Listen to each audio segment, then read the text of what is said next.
Staunchest rock and roll supporter, Jim Clevo, has single-handedly focused the nation's music business attention on our city. And Jim recently has joined hands with the Cleveland Music Group. He's here to tell us all about that and his own projects. Thanks for being with us, Jim. Thanks for having me back again, Tracy. It's great to be back on Cleveland Rocks, Cleveland's original local rock video program. You heard it here. Yeah. Tell us a little bit about your, as I understand it, your fourth CD. That's It's correct. A compilation. Yes, of 19 local bands. It's called The Killer Blow. It will be available at all your local record stores, and we have 4 CD release parties scheduled throughout the month of April that you can come out and see some of these bands and maybe pick up a copy of the CD there.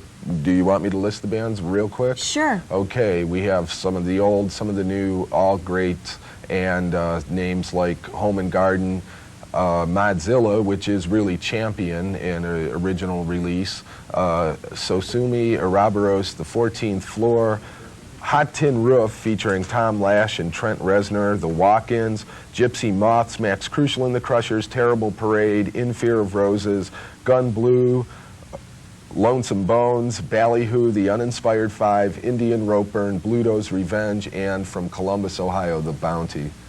Jim, this is your fourth such project, and I'm sure a lot of people wonder how in the world you fund these things time after time. The bands will each contribute a small amount based on a per-minute rate of the amount of time they're using on the CD. It's a lot cheaper and more effective promotion-wise in a lot of ways for them to do something on a low-cost basis such as this rather than to attempt to release a single cassette or, on their own, much less an album or CD, which costs a band thousands of dollars. Sure.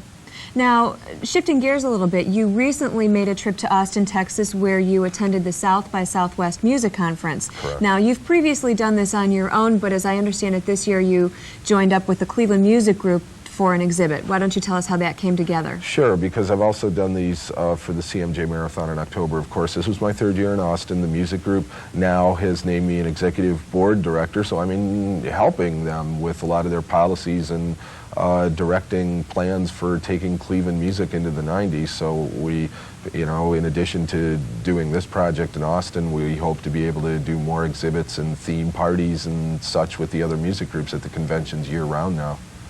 Now, there are a number of Cleveland Music Group activities coming up which you can tell us a little bit about. Sure, and we have a new membership category too, and that's for bands. A whole entire band can sign up for one $40 annual fee.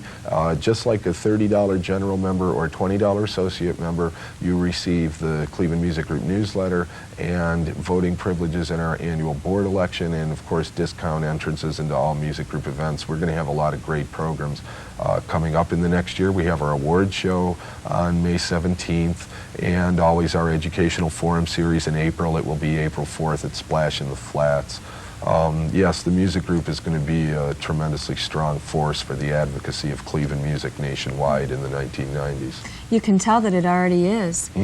I'll tell you, before we wrap up real quickly, Jim, I've known you for years and I've talked to you on a number of occasions, and you are a booster of Cleveland music like few others in town. I wonder what personally motivates you to do all of the things, invest all of the time and energy that you have into Cleveland's talent. I think at this point now it's because I'm already doing it. I'm started. When I started, I think it was a case of seeing things that I felt needed to be done. The bands needed more attention. Now with commercial radio playing their music and shows like this and so forth, I think they're getting more attention.